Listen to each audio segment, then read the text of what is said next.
Hello and welcome to this new episode of Daughters of Narcissistic Mothers podcast. I'm Matilda and I'm your host. I'm an inner transformation mentor supporting women in healing mother wounds through the one-on-one 10 weeks program and through the upcoming online community. To know more about these offerings and to sign up to the waiting list for the community, follow the link in the description or visit the website womenreclaimingtheirfullness.me. Today I want to talk about the relation between what a narcissistic mother tells you don't have or have too much of, and the fact that you more than likely have a gift you were never truly allowed to explore. And that gift is hidden in all of those criticism, in all of those put downs, and all of that. So it's going to be a really interesting episode. And I'm going to give you 4 reasons why a narcissistic mother does that and kind of destroys those aspects of you in a way, although they're not really destroyed. They're actually there. So there's good news. And also I'm going to give you a practical exercise in 4 steps as to how to uncover those aspects again. So let me start by asking you, what's the one thing your narcissistic mother criticizes the most about you, or has criticized the most about you when you were growing up? Is there an aspect of you she predominantly has put down or ridiculed? Has she brushed over your achievements like they meant nothing? Achievements that were somehow related to that aspect of you. Maybe you have an answer to it straight away, or maybe you've never truly thought about it this way before, because there's an ocean of criticism you get from your mother anyways, so it's hard to narrow it down sometimes, and I get that. I hadn't really thought about it this way until recently, when a client mentioned being blocked as an artist for years. Creativity is something that comes up often with my clients in many different forms. Creativity is also something that very often gets blocked by an emotionally or physically unsafe childhood. And the same creativity is a very important part of the process of discovering our authentic self, no matter in what area of life that creativity expresses or what forms it takes. So far, nothing out of the ordinary, so that a client would say that they've been blocked as an artist for many years. That's quite normal for the type of work and when you have a narcissistic mother. But then the same client mentioned that her mother was also artistic herself. And this brought me back to my childhood as the daughter of a horse trainer and horse riding instructor. My mother has always worked with horses, and she still will pride herself for being the best at it. And she never failed to let me know how I didn't have the same gift. My successes were promptly dismissed as merits of the horse, maybe. Never my merit, like it was never due to something that I was doing good.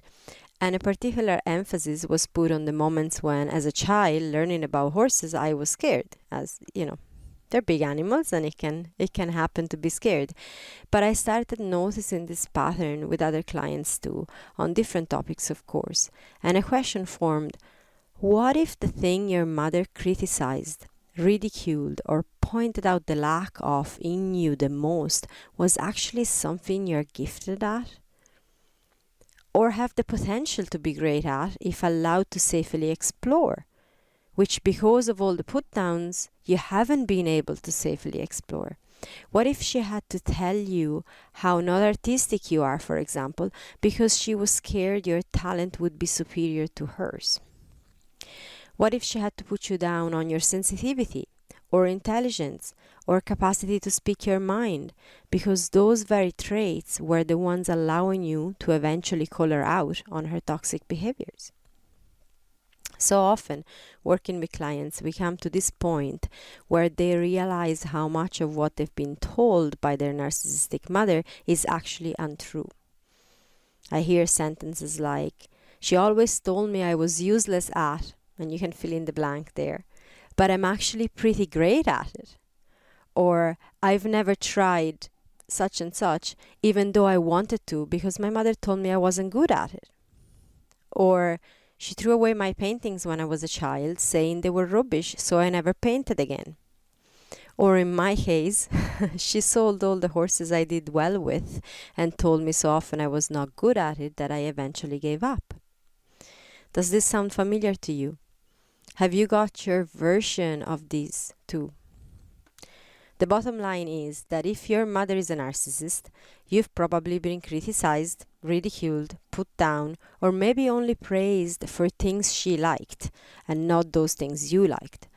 And this may have caused you to believe you're not good at things you would have been good at, or that you have terrible flaws, like being too sensitive or too naive.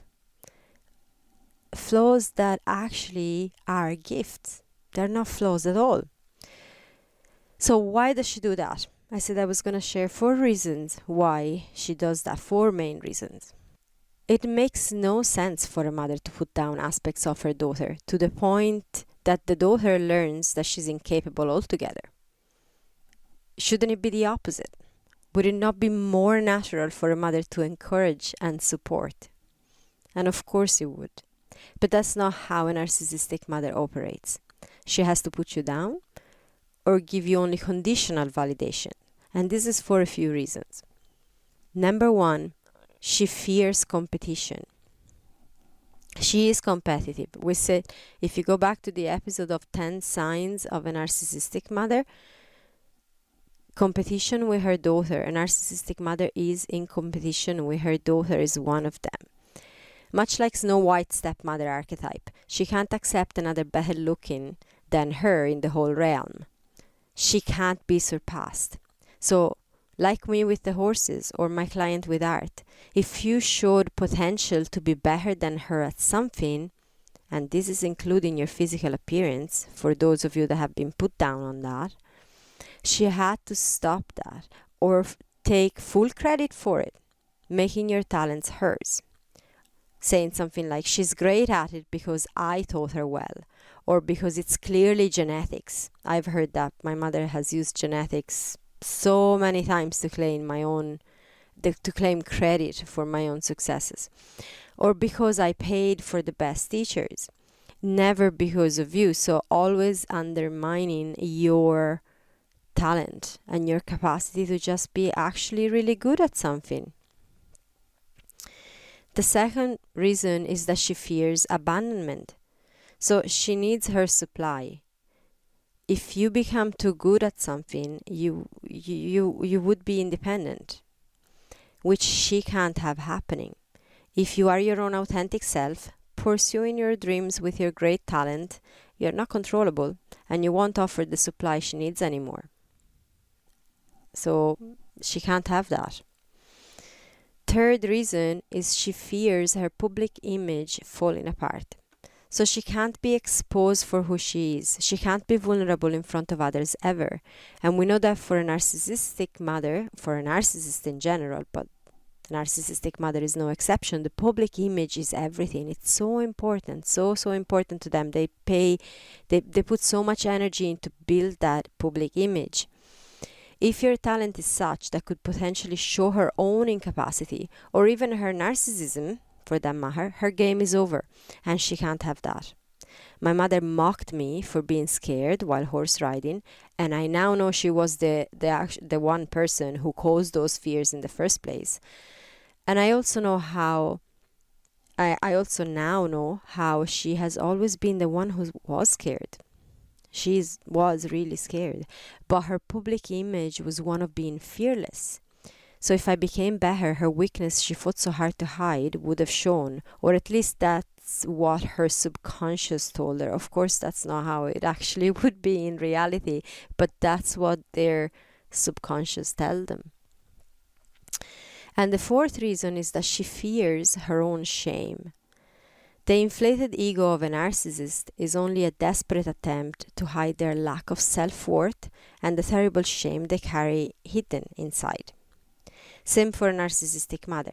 She simply can't have you succeeding at something she has not, or being better than her at something she has fought to appear successful at. Her ego can't take it. She would have to admit she's not the best, the one and only, that she too can still, she could use some improvement, and she can't admit that. or that she wasn't good at something that you are. So if, like, I've had that with my mother as well, that if she didn't allow herself to do some things, then I couldn't do them either. She would have to admit weakness. Needing to learn more about something requires humility and vulnerability, and she won't have that. Those two things don't go well with a narcissist at all. So with all of that, the result is that we grow up believing we're not good enough, incapable, too much, or too little at something. And my mother was never allowed to be creative, so she drilled into me how not creative I was.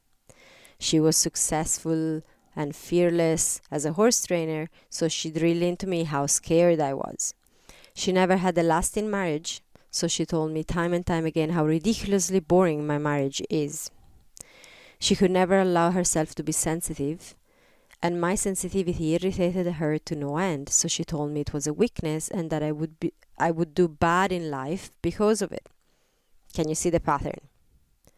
After years of inner work, I'm getting to the point where I know I'm very creative, I'm super good with horses, and my marriage is actually awesome. My heightened sensitivity is actually a gift, which allows me to do my job like I do, and so on. This was a lot of work to get there, and there are still times where those beliefs come in full force and knock the stuffings out of me. So it's like a forever job to maintain to retrain the system and gently let go of pieces of those beliefs a little bit at the time. It does get easier. The one thing that I want to say, it definitely does get easier. The point is, what you've been told about yourself, either directly or passive aggressively by your narcissistic mother, is actually a lie. If she told you that you would never be good at something, chances are you have the potential to be awesome at it. If she's telling you you suck as a mother, for example, chances are you are a great mother to your kids. If she told you that some aspects of you were horrible, chances are they're gifts that you have. If she told you that you are insensitive or too sensitive, cold-hearted, or whatever other endearing terms she used to describe you, chances are you have the opposite quality in bucket. Or if she told you, actually this is really important, if she told you that your siblings are great at whatever you're not, because that's the thing that can come up, is like, yeah, well, she was putting me down on this particular thing, but with my sister or brother, she was actually telling them to pursue that same thing and how great they were. So maybe that's like pointing to the fact that it's really true that you don't have that talent. But that is because for some reason she didn't feel threatened by your siblings the same way that she would have felt threatened by you, or because they would feel her supply in different ways. So they were allowed to do what they were doing and you were not. We do have different roles, and a narcissistic mother takes what she needs from each one when they're siblings in different ways. So you may be the designated one for something, and they may have been designated for something else. And so that same thing, like I wasn't creative, but my sister was. There was a different thing she needed from her than she needed from me. So yeah, my sister could be creative, and that was not threatening. If I was, it was threatening, and there can be different dynamics like that. So even if she told your siblings that they were great at whatever and you're not, that's not proof that you don't have that talent and they do. They might have that talent, and that's great, but that doesn't mean that you don't have it. What I see in most women actually is untapped potential. In my years of working with women, I met so many amazing souls with such talents, with such beautiful hearts, and yet the same women felt quite the opposite about themselves. They felt incapable, unlovable, and hopeless in ever doing what their heart truly wanted, and me included in that list. And it makes me so sad. I so feel for any woman feeling like that about herself, because I know how horrible it feels. I've been feeling so useless and so incapable for like so long in my life that I really know how it feels to believe you don't have what it takes. To see others doing it when you are so convinced it's impossible for you, to despise yourself for even yearning for something you're never going to be good at, to feel ridiculous for wanting it, to believe in your flaws so much you don't even allow yourself to dream anymore. And yet there's good news. And this is what excites me so much about this work. The untapped potential that I see so much of it, the other side of it is there is so much of it. A pool of gifts and talents that have been left dormant for so long, and yet they're there. And when you open up to that pool, there's nothing you can't be, do, or have. Will you need to unpack some trauma to access that pool? Probably. Will you need to gently let go of beliefs that don't serve you anymore? Yes. Will you need safety to explore that pool? Absolutely. Will you need support? I certainly did, and I still do. But the fact remains that you can be, do, or have anything you set your heart on. That's become like a mantra for me. I can be, do, or have anything I set my heart on. Any limitations and blocks were put there by your narcissistic mother to keep you small, when in reality you are immense. And that is, I don't actually speak of truths and facts very often. It's something I don't do because I don't believe anyone holds the truth. But the fact that you're immense and full of talents, I do see that as a truth. And that's the training, to shift from the belief that is the opposite, that you're not enough, you're incapable, you're unable, to the actual full-on belief in the truth of your potential and how immense you are and how amazing you are. Just exactly right now, without even doing anything about yourself. Already you are immense. But that pool of potential is also there and can be tapped into whenever you want with work. There's work to be done. As I said, trauma, beliefs, safety is needed, support is needed, of course work is needed, but you are going to be able to tap into that pool. So where can you start in this journey to access this pool of untapped potential you have inside of yourself? Today I want to share with you a very practical 4 steps exercise that can support you in this process. So, step 1, list the lies. Make a list of all the things your mother told you about you. The bad things, the put downs, but also what seemed like good things. Like if she said things like, "You're such a sensitive, sweet girl. You could never succeed in such a bad world." This seems like she's showing you love. You know, she's saying you that being sensitive and sweet, it's sort of like, you know, a good thing. She's even acknowledging those aspects of you, and it seems like she wants to protect you from the bad world. But she's actually planting seeds of limitation in your belief system to make sure that you stick around, you don't become independent, and she can keep filling up her supply. So even when they seem like good, if there was that second part, because, you know, if someone tells you you're such a sensitive, sweet girl, that's a lovely thing. It's the second part, you could never succeed in such a bad world. That's where she's hacking your beliefs, and she's making you feel like you are less than, less capable than, and so you're never going to be able to make it. So make a list of all of those things. Call it the list of lies I've been told about myself. Take out your journal and keep writing as long as they come up for you. Nothing is too ridiculous. Nothing is inappropriate. If it feels like a seed of limitation, it goes in the list. Second step, choose. Pick the most relevant ones. I would say between 3 and 5. I wouldn't go more than that for now, because you don't need to work with a lot. Even just 3 would be enough. How do you pick? Okay, because that's the next question. How do I pick the ones? How do I know they're the most relevant? If reading your list, 1 or more than 1, as I said, up to 3 come up and make you cry or particularly upset, or maybe one jumps out as something that blocked you on more than one topic, like the fact that I was too sensitive and too scared actually blocked me on so many different things. It wasn't just about horse riding, it was about everything. So that was a major one for me. Those are the most relevant. If emotions come up, let them flow. It is okay to grieve. It's okay to get angry and to need to punch a pillow. You may need support in processing the emotions that come up, and that's okay. You don't these are 4 steps, and you're welcome to try it. You also don't have to do this alone if this is too much. If you need support, share this with whoever mentor, whoever guide is supporting you, with the community that you have that supports you. And if you don't have any, you can always check in the offerings down below and the links in the description for the community upcoming and for the one-on-one work, because support is important in these processes always, because it can be intense to do it on your own. But if you're feeling that you can do it on your own, that's okay too. So number 3, so we've done the list of lies, first step, choose, second step. Now number 3 is take a step. Write down what you're going to do about it, in the form of what's your next step. It can be something really simple to start.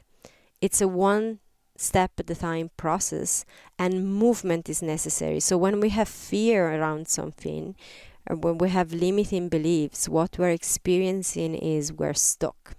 There's like a freeze. We're not moving. And so what we need to bring to it is a little bit of movement. And again, it doesn't have to be from 1 to 100. There was no point in me jumping on the wildest horse and go do crazy shit. That was not gonna help me. I remember when I was overcoming that fear, I was in a situation at a point when I was in college that I couldn't, if I sat on a horse, I would completely freeze. I had reversed to be not even a beginner, worse than a beginner, because I couldn't even move. Everything in my body shut down. So I had to go back to, okay, I'm gonna see it, but someone is just gonna lead the horse, and it's gonna be one step at a time. And if that person knew it was a person, that's where the support is important. That person on the ground was a person I really, really trusted. And it's if I tell you to stop, you stop immediately, and we just take it one step at a time. And I had to start back from there and build it all the way back up and go beyond it. So start creating some movement, one small step at a time. You don't need to see the full vision. You don't need to see yourself doing art shows or with 10,000 books published or riding wild horses or whatever it is that you're feeling blocked on. It's one tiny step first, and then the next. The fourth step of this process, so list the lies, choose, take a step. The fourth and final step is keep going. Keep going. The risk is stopping, because those beliefs you carry inside want to surface. That's okay if they come up. If they come up, they are gonna come up. It's part of the process. Treat them as such. They're just beliefs that someone planted in there. They're not yours. It's okay, they're there. It's kind of like taking a child by the hand and go, it's okay. It's okay that you're scared. It's okay that this feels really scary. It's okay that you're upset. All of that's okay. My darling, I love you anyways, and we're gonna take this step together anyways. And keep going. Don't stop. So I want to give you an example of the process. So I've done my list of lies, big list, very long list, trust me. And I've picked the lie of me not being creative. Okay, that actually was one that really jumped out at me. It caused me so much pain because I loved creating as a child. I loved arts in so many different forms. So among a couple of others, the lie of not being creative was one that jumped out for me. My next step, I'm already at step 2. I chose the lie of not being creative. Now I need to take a step. And my next step was as simple as to buy a sketch pad and brushes. That was my first step. I needed to buy them. Then the next step was to take a moment to play with them. So literally, my next step was just getting those brushes messy in some water and some paint. My next step wasn't trying to figure out the masterpiece I was gonna make, or just get the fanciest canvases possible, or I don't know, build an art studio for myself, or like none of those big things. Those are, again, going to block you. If you go too big too soon, the system is going to shut down because it is not safe. Too big too soon is too much. It has to be a small step. So yeah, get those paintbrush dirty. And then it gets to that point where I had to make myself keep on going, because of course those first few paintings were not actually masterpieces, and that's okay. That part of us that wants to believe the lie that we've been told will come back in that moment and see, can't you see? You're crap at painting. I told you, you're not creative. It's like hearing the voice of your mother in your head at that point that just wants to use the evidence of how useless you are. It's like that time that I got back up on that horse and I was being led around like I was back to being a beginner child. That voice would be like, yeah, you see, you are scared. I told you you're scared. But that's just all it is. And what you do with that voice, you call bullshit on it and keep playing and keep painting and keep riding the horse and keep doing whatever it is that you want to do. If the result is not a masterpiece, who cares? You're not doing it to make masterpieces. You're doing it because the process is great for you, because it opens up your heart, because when you play with those brushes, you come alive and you feel good. When you are on that horse, and that's me, I come alive and feel good. I don't care what anyone else is doing and if my performance is up to scratch. And that's really important. That part that wants to believe the lies, because we've been told those lies for so long, uses this sort of either you have it or you don't, either you create a masterpiece or you shouldn't even try, as an excuse never to go for it, never to risk. Because of course, when you try to do it when you were a child, your mother put you down, and so that was super unsafe. And so that part wants to protect and goes, you know what, if you can't make an absolute masterpiece and prove your mother wrong, then you might as well not even do it. And that's where you just keep on going.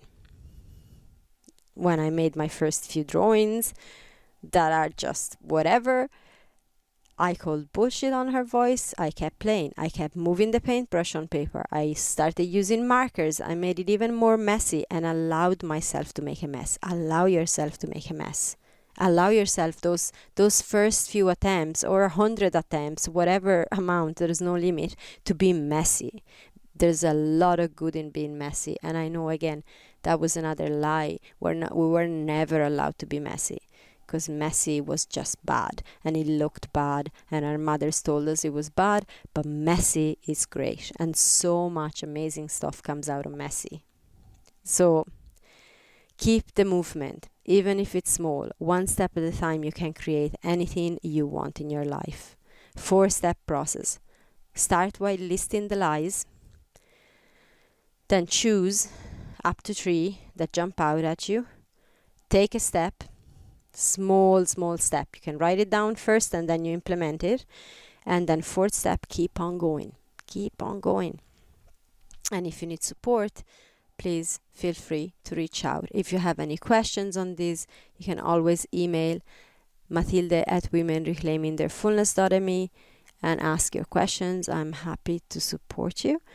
And check out the links in the descriptions for the one-on-one program and for the up-and-coming launch of the online community of Women Reclaiming Their Fullness. So with that, I'm going to wish you a wonderful week and send you lots of love. Bye for now.